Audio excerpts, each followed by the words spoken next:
uh, Diagnosis of Cushing syndrome. The first step in management of suspected Cushing syndrome is to establish the correct diagnosis. And most mistakes are made because the diagnostic protocol is not followed. And this protocol requires establishing the diagnosis of Cushing's beyond doubt prior to employing any test used for the differential diagnosis. So this protocol has to be definitely followed for diagnosis of Cushing's syndrome. So in principle, after excluding exogenous glucocorticoid use as the cause of clinical signs and symptoms, suspected cases should be tested if there are multiple and progressive feature of Cushing's, particularly features with a potentially higher discriminatory value. So this particular protocol should be correctly followed. So after excluding exogenous glucocorticoid use, if still clinical signs and symptoms are there, so then this particular protocol should be followed. And whenever there are incidentally discovered adrenal masses, so whenever there are incidentally discovered adrenal masses, in those also exclusion of Cushing's is also indicated in those patients. So what is the protocol which is given in 379.10? So in the protocol that is given, so if there is a clinical suspicion whether there is a central adiposity, whether there is a proximal myopathy, stria, amenorrhea, hirsutism, diastolic hypertension, impaired glucose tolerance and osteoporosis, first what we have to do is screening or confirmation of the diagnosis. So what we have to do? Screening or confirmation. So we get a 24-hour urinary free cortisol excretion that is increased above the normal, that is 3 times above the normal.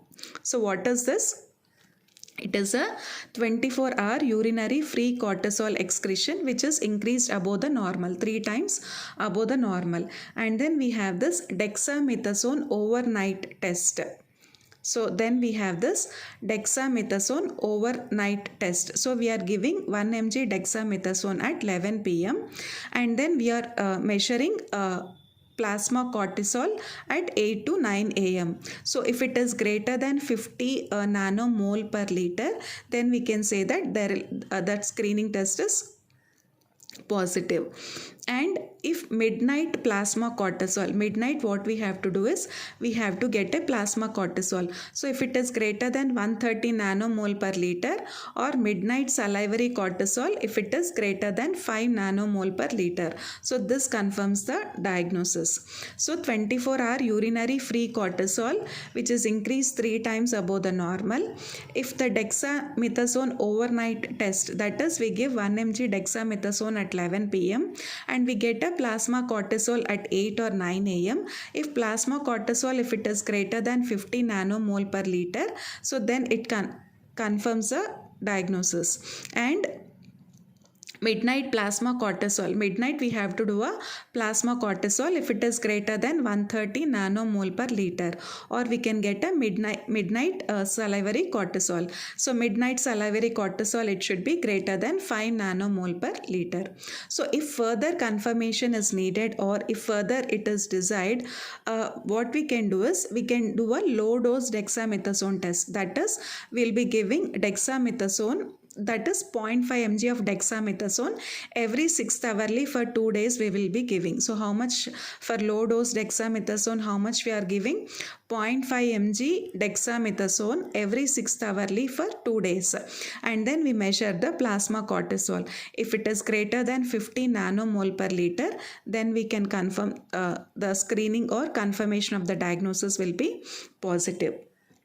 So we are doing a urinary free cortisol, dexamethasone overnight test, midnight cortisol, and then we are also doing a low dose dexamethasone test. So if it is positive, so then what we have to measure? So first we are measuring only the cortisol with dexamethasone. Then what we are measuring? We are measuring plasma ACTH. Okay. So plasma ACTH, if it is positive, that is, first cortisol we are measuring, then we are measuring plasma ACTH. So if plasma ACTH, if it is normal or if it is high, that is greater than 15 picograms per ml. If it is normal or if it is high, greater than 15 picograms per ml, then we can think it in terms of ACTH dependent Cushing's. So for ACTH dependent Cushing's, what are the two causes? One is ectopic ACTH and one which is produced from the brain, that is from the pituitary. So for this ACTH dependent Cushing's, what we have to do? We have to get a MRI of the pituitary, and then we can also do a corticotropin releasing hormone test, and we also have to do a high dose dexamethasone suppression test. So all these are tests used in the differential diagnosis of ACTH dependent Cushing. So one we are doing a MRI pituitary, other we are doing a corticotropin releasing hormone test, and then we are doing a high dose dexamethasone suppression test. So if high dose dexamethasone and corticotropin releasing hormone test are positive, so then it tells that it is Cushing's disease. If they are negative, it tells that it is an ectopic ACTH production. So if corticotropin releasing hormone test and high dose dexamethasone test are positive, so this tells that patient has got Cushing's disease. If those tests are negative, then it is called as ectopic ACTH production. If it is Cushing's disease, what we have to do? We have to get a transsphenoidal pituitary surgery. If it is Cushing's disease, we have to get a transsphenoidal pituitary surgery. If it is ectopic ACTH production, what we have to get is a inferior petrosal sinus sampling. What we have to get is a inferior petrosal sinus sampling. If if those tests are negative, then there could be ectopic ACTH production. If there is ectopic ACTH production, we have to locate the tumor and remove the ectopic ACTH source.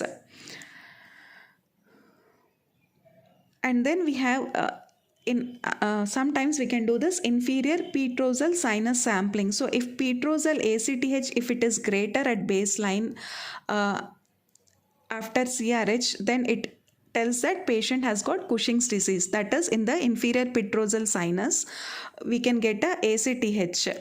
If it is greater than 2 at baseline compared to peripheral ACTH, so then we can tell that patient has got a Cushing's disease.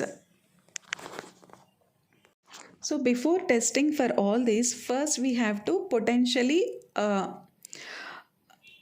these diagnostic tests we have to be proper. So for this we have to exclude that we have to see that patient has got complete 24-hour urine collection, and we also have to see that there are no concurrent intake of CYP3A4 inducing drugs such as anti-epileptics and rifampicin. We have to see that patient is not on these drugs. So what are these drugs? These are CYP3A4 inducing drugs. CYP3A4 inducing drugs, anti-epileptics and rifampicin, because they cause rapid inactivation of dexamethasone. So what does these drugs cause? These drugs cause rapid inactivation of dexamethasone.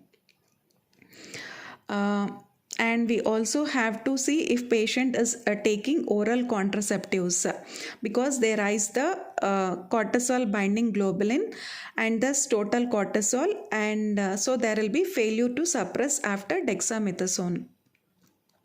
So we have to see that patient is not on oral contraceptives, patient is not on anti-epileptics, and patient is not on rifampicin, because oral contraceptives raise the CBG, cortisol binding globulin. And if in doubt, we have to repeat the test after 4 to 6 weeks after taking off the estrogen. So after estrogens are taken off for 4 to 6 weeks, then we can also get this test done. And patients with pseudo-Cushing states, that is alcoholic related and cyclic Cushing's, may require further testing to confirm or exclude the diagnosis of Cushing's. So pseudo-Cushing states. So where are the pseudo-Cushing states? These are alcohol related and cyclic Cushing's.